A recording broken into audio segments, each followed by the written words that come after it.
কি পেলাম শান্তির লাগি কান্দা মরি শান্তির কোনো নাহি লেশ দেখতে দেখতে গোল্লাই গেল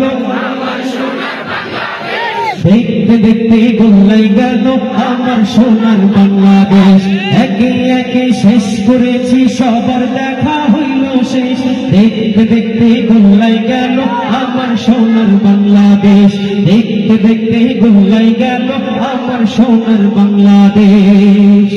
যাদের হাতে যাই ক্ষমতা দেশ যেন বাপের ভিটা রাখতে চেয়ে আর শুরু করে বিদেশিদের পাচাটা আমরা 16 বছর দেখেছি দিল্লির পা চেটেছে ঠিক কিনা আমরা এখনো দেখতে চাই না আমেরিকার পা চাটবে ঠিক কিনা যাদের হাতে যায় ক্ষমতা দেশ যেন বাপের ভিটা রাখতে চেয়ে আর শুরু করে বিদেশিদের পাচাটা বিদেশিদের কথা মতো চালায় ওরা নিজের দেশ দেখতে দেখতে গোল্লাই গেল দেখতে দেখতে গোল্লাই গেল আমার সোনার বাংলাদেশ একে একে শেষ করেছি সবার দেখা হইল শেষ দেখতে দেখতে গোল্লাই গেল আমার সোনার